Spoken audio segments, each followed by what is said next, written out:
A gente está conversando sobre um tema que aqueceu muito o meu coração nesses dias, que é discipulado.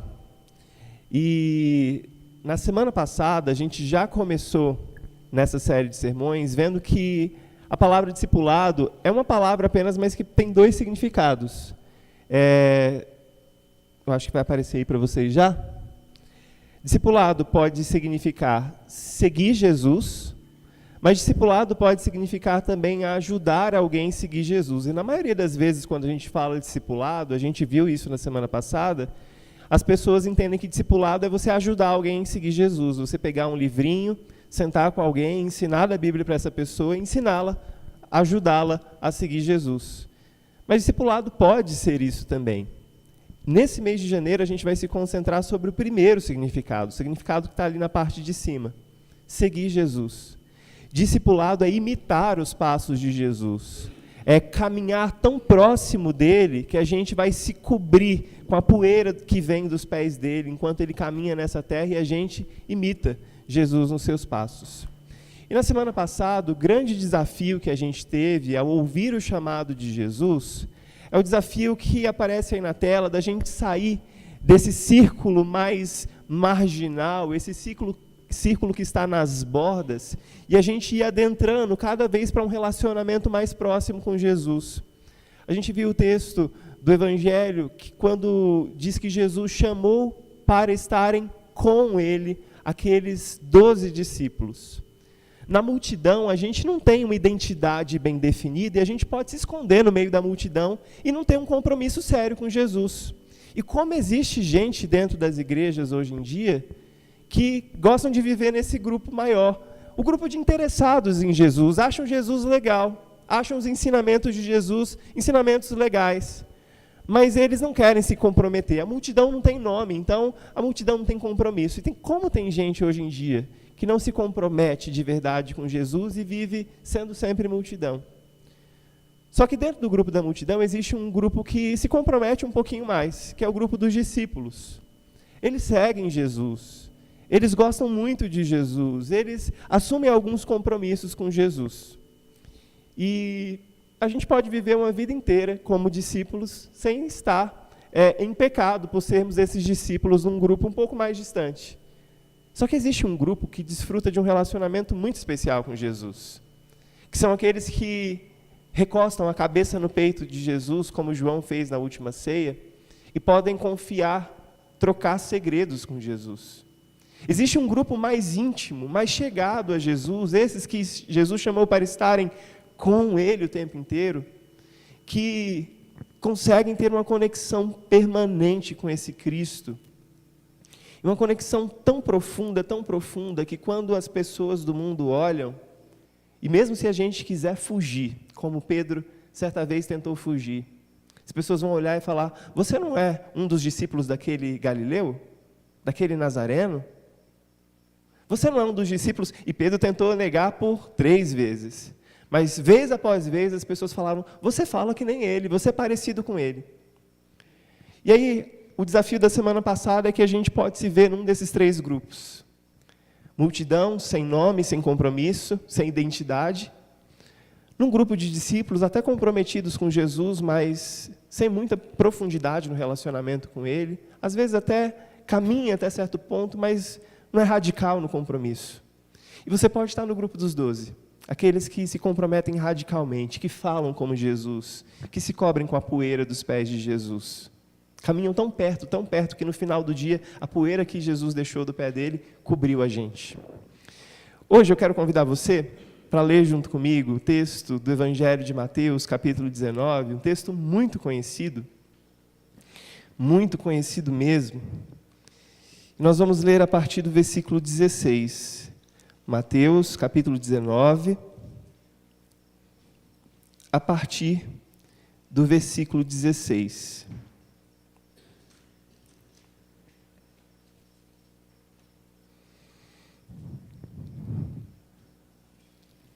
Até o 22 a gente vai ler, o texto vai ser projetado, a palavra de Deus diz o seguinte: E eis que alguém, aproximando-se, lhe perguntou: Mestre, que farei eu de bom para alcançar a vida eterna? Respondeu-lhe Jesus: Por que me perguntas acerca do que é bom? Bom, só existe um. Se queres, porém, entrar na vida, guarda os mandamentos. E ele lhe perguntou: quais? Respondeu Jesus: não matarás, não adulterarás, não furtarás, não dirás falso testemunho, honra a teu pai e a tua mãe, e amarás o teu próximo como a ti mesmo. Replicou-lhe o jovem: tudo isso tenho observado. Que me falta ainda? Disse-lhe Jesus: se queres ser perfeito, vai, vende os teus bens, dá aos pobres, e terás um tesouro no céu. Depois, vem e segue-me. Tendo, porém, o jovem ouvido essa palavra, retirou-se triste por ser dono de muitas propriedades. Essa é a palavra de Deus, nós já oramos. Um texto muito conhecido de nós, mas que ao longo da história já foi alvo de tantas interpretações equivocadas. E por que o pastor está trazendo esse tema de novo, já que ele passou um mês inteiro falando de dinheiro? O pastor vai falar de dinheiro de novo, sobre um homem rico? Não vou falar de dinheiro hoje, mas eu vou falar com vocês hoje sobre o passo subsequente. O primeiro passo que a gente deu ontem no discipulado, ao pisar nas pegadas de Jesus, e a gente está imitando as pegadas dele aqui a cada domingo, o primeiro passo da semana passada foi a gente ouvir o chamado que Jesus faz para a gente, o chamado para estarmos naquele grupo mais próximo. O segundo passo que a gente vai dar hoje é o passo da obediência. Porque quando a gente ouve o chamado, uma resposta é exigida da gente. Você lembra quando você era pequeno e a sua mãe chamava você, você ficava quieto, a sua mãe ficava brava com você porque você não respondia. Quem é mãe hoje sabe, e aí a mãe já começa a desesperar. O que aconteceu? Deve ter colocado a casa para baixo. Quando você chama a criança não responde. Jesus nos chama e espera da gente uma resposta, e às vezes a gente permanece inerte, não responde a esse chamado. E só existem duas respostas para o chamado de Jesus para o discipulado. É segui-lo, se comprometendo com ele, ou o que aquele jovem rico fez? De tristemente abaixar a cabeça, tomar o caminho, tomar o rumo. Triste porque aquilo que a gente foi chamado a deixar, a gente não consegue deixar. Se a gente olhar, eu vou te pedir para deixar a sua Bíblia aberta, para permanecer com ela aberta, para o contexto desse texto que a gente acabou de ler. O texto do capítulo 19 começa com os fariseus insistindo com Jesus acerca de uma pergunta. Eles insistiam com a questão do divórcio. Senhor, a gente deve dar carta de divórcio ou não? Moisés dizia na lei que é permitido a gente dar carta de divórcio em alguns casos. O que você diz? E os fariseus o tempo inteiro queriam pegar Jesus. Tentando resolver o dilema, os discípulos mais à frente falam: olha, então, já que a gente sabe que é difícil essa questão do divórcio, vamos achar um meio termo aqui. Ninguém casa. Vamos virar celibatários, ninguém casa.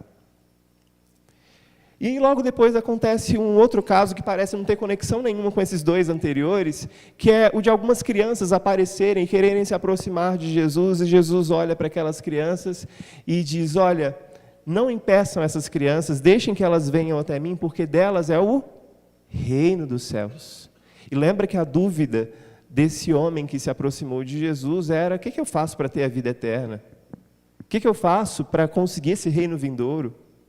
E aí Jesus fala: quem quiser alcançar o reino dos céus, torne-se como um desses pequeninos, uma dessas crianças. E aí logo depois vem a nossa história, e depois da nossa história você vai ver que nos versículos 23 a 26, Jesus falando algo sobre a dificuldade de alguém rico entrar no reino dos céus, e Jesus termina fazendo algumas promessas para os discípulos.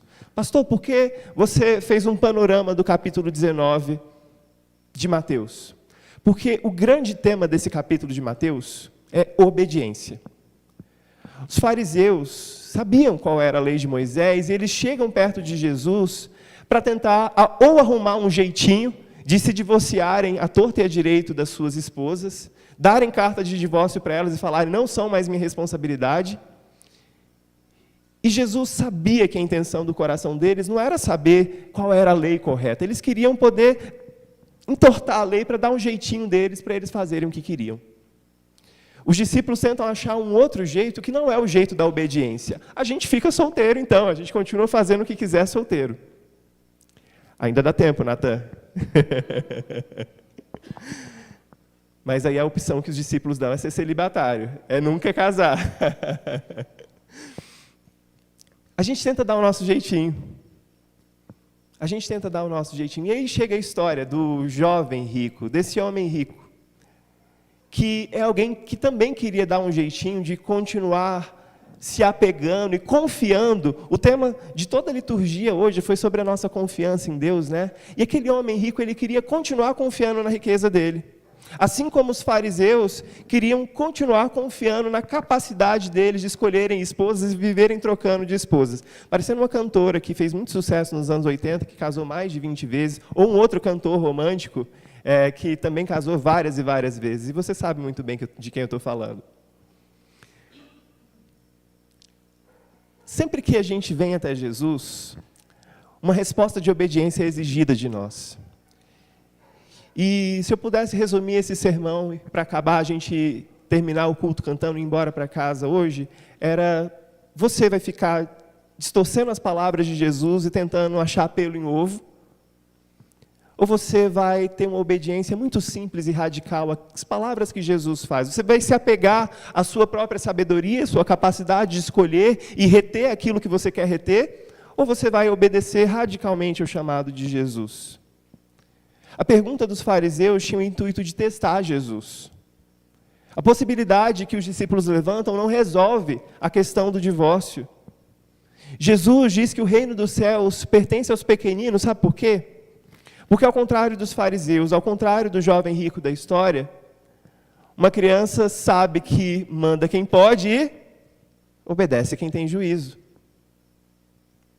No tempo de Jesus, crianças eram tratadas como algo muito parecido com um animal na casa. Elas não tinham valor. E, literalmente, era como se fosse o valor que uma criança tinha naquela época, que uma mulher tinha, era muito semelhante ao valor de um animal, que as pessoas compravam e trocavam por dinheiro, trocavam por outras coisas. As crianças e mulheres estavam envolvidas em transações comerciais naquela época.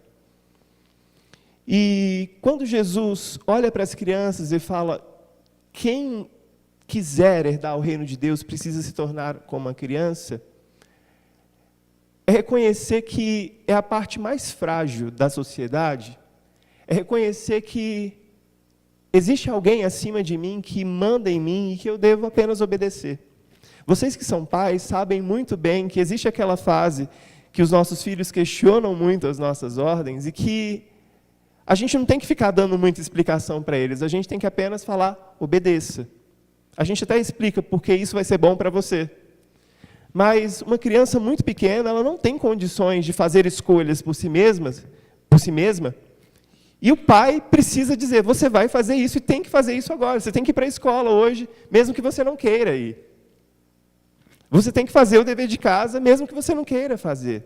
A criança que é chamada ao meio, é chamada porque ela obedece de maneira simples. Mas, pastor, o que isso tem a ver com o homem rico?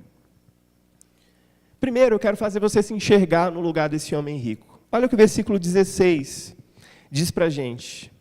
Eis que alguém, aproximando-se, perguntou a Jesus: mestre, que farei eu de bom para alcançar a vida eterna? E é muito interessante que a gente fala a história do jovem rico, né? Não é parábola, é uma história verídica. Só que o texto começa, Mateus começa dizendo para a gente: foi alguém. E esse alguém pode ser um homem, pode ser uma mulher. Esse alguém pode ser qualquer pessoa, pode ser eu, pode ser você. O que Mateus faz aqui é dizer: olha, alguém, e poderia ser qualquer um de nós aqui, se aproximou de Jesus com essa dúvida. E talvez é uma das maiores dúvidas que as pessoas chegam até um pastor para perguntar, está no top 10 das dúvidas: pergunte ao pastor, o que eu posso fazer para ir para o céu? O que eu posso fazer para alcançar a vida eterna? Só que o texto começa não contando quem é esse alguém, para que a gente se enxergue no lugar daquele homem. Provavelmente, aquele homem que se aproximou de Jesus era alguém muito conhecido da sociedade, porque assim como hoje, no mundo da época de Jesus não existia muitas pessoas ricas. Hoje você conhece um milionário, você sabe quem são os top 3 bilionários do mundo. Você vai se lembrar, porque eles andam criando foguetes, viajando, fazendo viagens espaciais, viagens espaciais, o pastor não vai conseguir falar essa palavra. Trava-língua. Mas a gente sabe muito bem onde estão os bilionários do mundo. Na época de Jesus não era difícil de você identificar onde estavam essas pessoas super ricas. Mesmo sendo uma pessoa muito conhecida, Mateus resolve não contar o nome dele para a gente, porque poderia ser qualquer um de nós ali. Poderia ser alguém rico, poderia ser alguém pobre, mas a dúvida é muito legítima para mim e para você. Quem nunca passou pela cabeça, o que eu posso fazer para herdar a vida eterna? E lá no final do texto, lá no versículo 22, só depois que a gente já se envolveu com a história, só depois que a gente já se envolveu com as dúvidas daquele homem, é que é contado para a gente que ele, além de ser homem, ele era um jovem e era rico. Ele era jovem e dono de muitas propriedades. Só que até aqui a gente já se envolveu na história, a gente já se enxergou nas dúvidas daquele homem. E depois que a gente se vê no lugar daquele homem, a gente vê um segundo movimento nesse texto, que faz a gente se perguntar se a gente sabe realmente com quem a gente está falando. Eis que alguém, aproximando-se, perguntou para Jesus: Mestre, que farei eu de bom para alcançar a vida eterna? O rapaz, esse alguém que aparece para Jesus, ele sabe muito bem com quem ele está falando. Só que, embora ele saiba com quem ele está falando, ele não tem uma visão completa desse alguém. Ele se refere a Jesus como mestre. E, de fato, Jesus é mestre. De fato, Jesus tem muitas coisas a ensinar para aqueles que se aproximam dele. Só que aí está um erro muito grande da nossa geração e dos nossos dias, é que as pessoas olham para Jesus e enxergam ele apenas como um mestre. Jesus é mestre, sim. Jesus não é menos do que um mestre, mas Jesus é muito mais do que um mestre. E muita gente hoje chega perto de Jesus querendo ouvir da sabedoria de Jesus, as palavras sábias dele. Jesus, o maior psicólogo que já existiu, é o nome de um livro que alguém já escreveu. Eu não vou falar o nome da pessoa aqui, que você já sabe também. É o top 10 que os cristãos compram na autoajuda. Mas a gente gosta de ouvir os conselhos, os ensinamentos de Jesus. Mas Jesus é muito mais do que um mestre. E a visão daquele jovem, embora parcialmente correta a respeito de Jesus, ela não era completa. E às vezes, irmãos, a gente se relaciona com Jesus por muito tempo, e a gente tem uma visão parcialmente correta de quem ele é, mas a gente não tem a visão completa de Jesus. E a pergunta que fica: será que você sabe mesmo com quem você está falando quando você vem até a casa de Deus e ora? Será que você sabe realmente com quem você está falando, com quem você está se relacionando no seu dia a dia? Ele é mestre, sim, mas ele é apenas um mestre para você? Ele é apenas o biscoito da sorte que eu tiro e leio o pensamento do dia, e a nossa versão brasileira do biscoito da sorte é a caixinha de promessas, né? Quem aqui já teve uma dessa em casa? Você tira a promessa do dia, lê e olha só, esse vai ser o conselho do dia que eu vou ficar. E muita gente se relaciona com Jesus, tem um relacionamento de 30 anos de igreja baseado na caixinha de promessas. É a única alimentação que a pessoa tem na vida espiritual dela. Só que aí Jesus responde para aquele homem. Ele é muito mais do que o mestre. Qual é a resposta de Jesus? Vamos ler juntos? A resposta: por que me perguntas acerca do que é bom? Bom só existe um. Se queres, porém, entrar na vida, guarda os mandamentos. Aquele homem achava que Jesus era um mestre apenas. Mas Jesus aponta, na hora que aquele homem chega para ele: mestre, dá um conselho aqui, depois eu vou embora. Eu quero um conselho apenas. Jesus começa a apontar: olha, Eu não sou um mestre com quem você pode chegar, esbarrar e tomar algo de mim. E a gente conversou isso no domingo passado, né? Que a relação com Jesus, que se aproxima só para tomar alguma coisa dele, aqueles que querem ter intimidade com Jesus sem ter compromisso, estão tendo uma relação prostituída com Deus. Porque intimidade sem compromisso é um relacionamento de promiscuidade. Intimidade com Jesus precisa estar atrelado a um relacionamento de compromisso e aliança com Deus.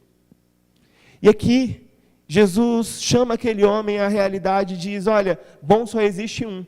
Você sabe com quem você está falando? Eu sou muito mais do que um mestre. Esse um que é bom, verdadeiramente bom, é Deus. Você reconhece que você está falando com Deus aqui na sua frente agora? Jesus disse para aquele homem. A fala de Jesus é para segurar aquele rapaz de que ele estava falando com o próprio Deus. E que, ao recorrer a Jesus para retirar aquela dúvida teológica que ele tinha, ele estava recorrendo a alguém que era muito maior do que um mestre apenas, muito maior do que um rabino daquela época, mas ao próprio Deus encarnado aquele homem estava recorrendo. Isso diz muito sobre nós hoje, irmãos. Muita gente recorre a Jesus querendo tratar ele como um mero mestre, mas ele é Deus, Deus encarnado. E se esse homem que eu tenho à minha frente é o Deus encarnado, as exigências que esse homem, que é Deus encarnado, faz para mim, eu devo obedecer. Eu devo atender.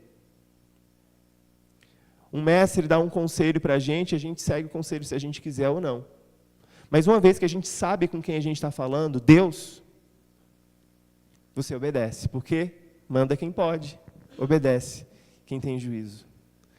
Você sabe com quem você está falando? Você sabe com quem você está se relacionando? Você está pronto para se relacionar e se submeter a esse mestre? Pelo visto, o jovem da história que a gente acabou de ler, ele não estava pronto. Porque depois da primeira pergunta, ele apareceu com várias outras perguntas. A primeira pergunta a gente já viu aqui. Pergunta número 1. Mestre, que farei eu de bom para alcançar a vida eterna? A ênfase aí está no que farei. O que eu vou fazer, mestre? O que eu posso fazer? Manda que eu mato no peito. A ênfase do homem estava na ação humana. Uma mente que não confia na graça de Jesus é como aquele homem que é maldito porque confia no homem, confia em si mesmo. Uma mente que não confia na graça de Jesus está sempre procurando o que precisa fazer a fim de obter algo, a fim de obter vida eterna. E a pergunta é, o que eu posso fazer, Jesus? Eu dou conta. E quantas vezes a gente chega com essa pergunta, o que eu posso fazer? Eu dou conta para Jesus.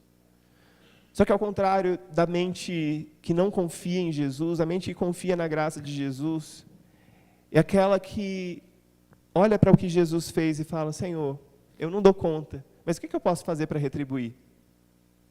Como eu posso ser grato? E não o que eu posso fazer para ganhar? Como eu posso ser grato? Como muda de figura, né, quando a gente se enxerga como dependente?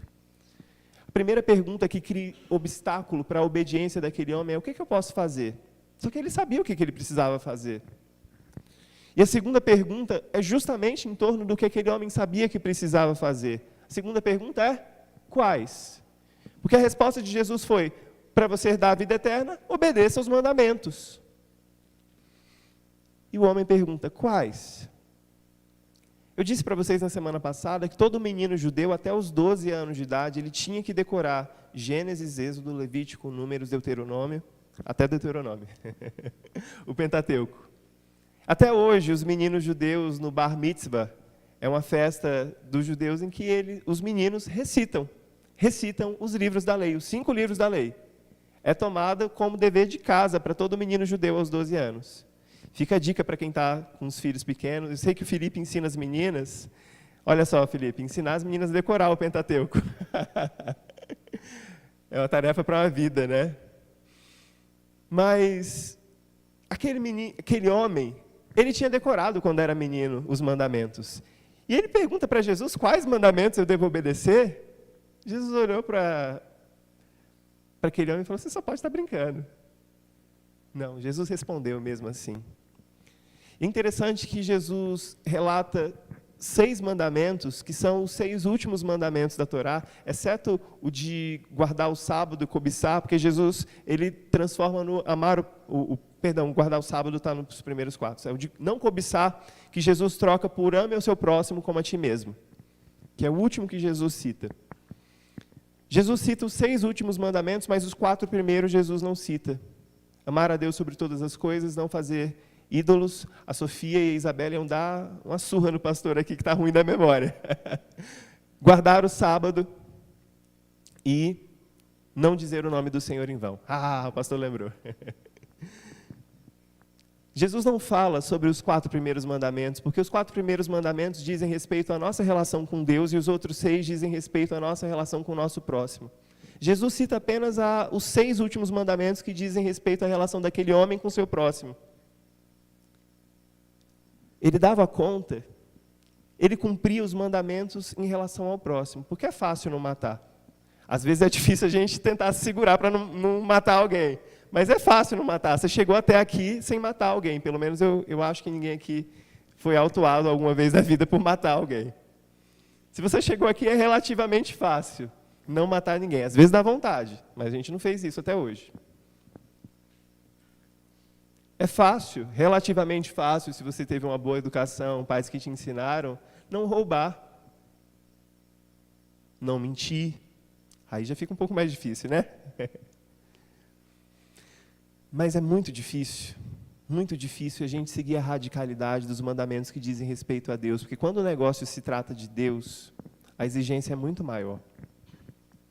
E a pergunta absurda que aquele homem faz, quais são os mandamentos, faz a gente se perguntar, a gente cumpre vários mandamentos que Deus deixa, mas será que a gente dá conta? Dá conta dos 10?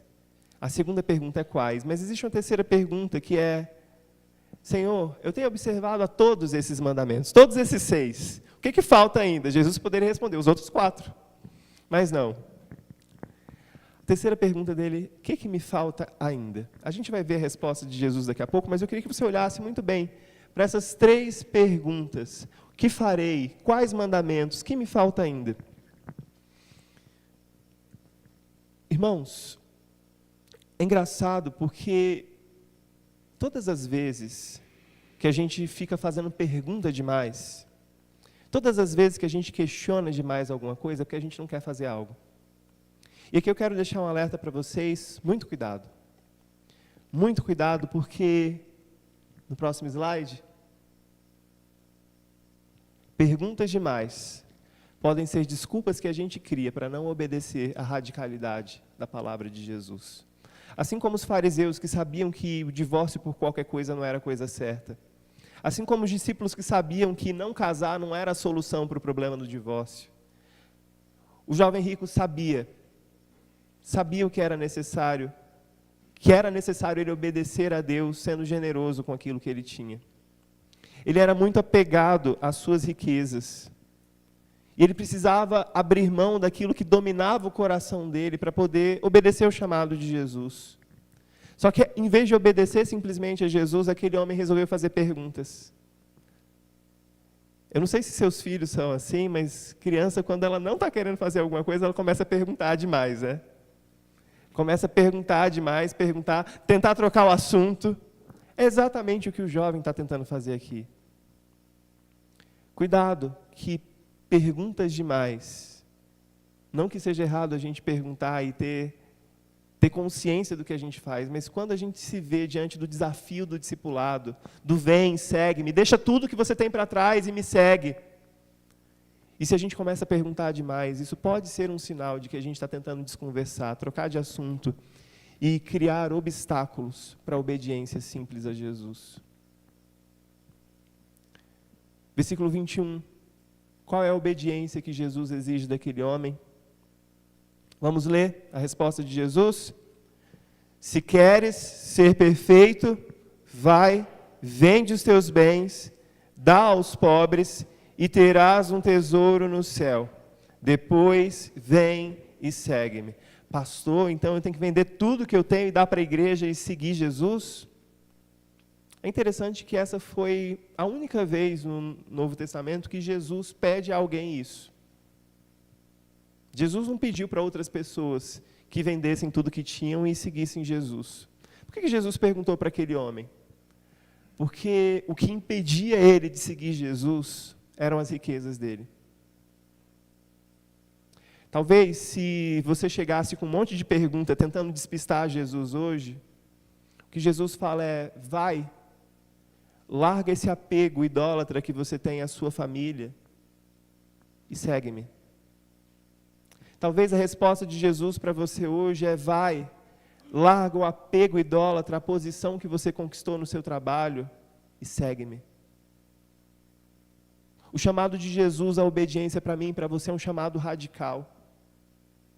Não adianta a gente tentar negociar com o pecado, não adianta a gente tentar negociar com os ídolos que dominam o nosso coração, que controlam a nossa mente.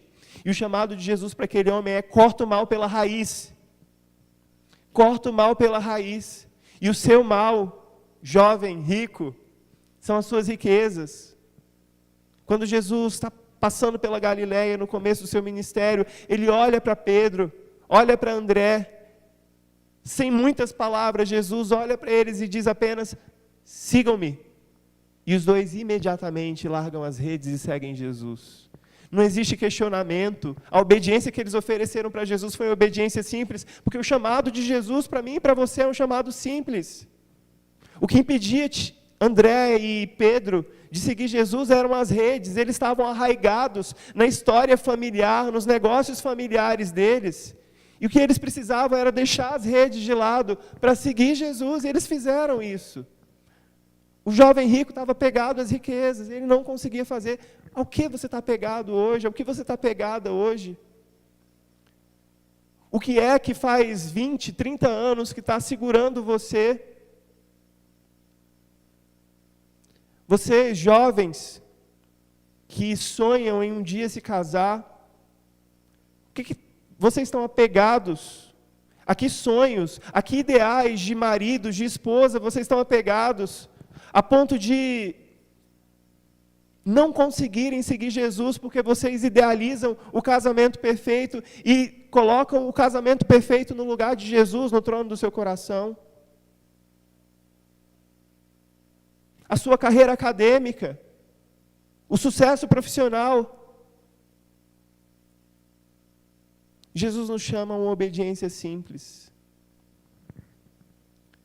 Para aquele homem, ele precisava cortar o mal pela raiz. Cortar o mal pela raiz. E cortar o mal pela raiz era abandonar as riquezas. O que você tem que abandonar hoje? O que você tem que matar no altar do Senhor hoje e entregar para Ele? A sua obediência simples. Só que muitos de nós, a gente tem a tendência de olhar para os mandamentos radicais de Jesus e falar: olha, não é bem assim. Não é bem assim. Eu não posso abandonar isso. Não foi bem isso que Jesus disse. Muito cuidado. As suas perguntas demais, a sua dificuldade de abrir mão, a sua tentativa de desconversar, pode ser que essa tentativa de desconversar está escondendo por trás um desejo idólatra no seu coração. Isso não quer dizer que Jesus quer que você largue o seu emprego, mas Ele quer que você largue agora as suas ambições de posições elevadas e altas. E não há nada de errado em desejar crescer onde você está, mas se isso controla você, corte o mal pela raiz. Se você consegue almejar posições mais elevadas no seu trabalho, sem que isso controle a sua vida, Deus te abençoe. Que você seja bênção no seu trabalho, mas se isso controla a sua vida, corte o mal pela raiz. Se o seu desejo de se casar com alguém controla a sua vida, os seus pensamentos e a sua energia, entregue ao Senhor a sua vontade de se casar. E diga: Senhor, se eu tiver que ficar solteiro, solteira a vida inteira, mas para obedecer radicalmente o chamado do Senhor, eu estou disposto. E foi engraçado que essa oração do casamento foi a oração que eu fiz. Relacionamentos por muito tempo na minha vida foi um ídolo que eu criei no meu coração. E depois de estar num relacionamento muito ruim, muito nocivo para mim e para as pessoas que estavam à minha volta, eu entendi que precisava terminar aquele relacionamento, e quando eu terminei, eu falei: Deus, eu prefiro ficar solteiro a vida inteira, ficar para titio, ser um pastor tiozão. Eu prefiro isso do que passar por tudo que eu passei de novo e saber que estou em desobediência ao Senhor. E foi justamente quando eu entreguei e disse, Senhor, eu prefiro ficar solteira a vida inteira, que Deus deu presente. Poucos meses depois, eu e a Bia, a gente começou a conversar, 1 ano depois a gente já estava namorando. O que você precisa abandonar? Qual é o mal que você precisa cortar pela raiz? O que você precisa abrir mão hoje para obedecer a Jesus? O que está impedindo você de obedecer a Jesus? É muito triste, irmãos, que Jesus fala, olha, se você quiser ser perfeito, vende os seus bens, dá aos pobres.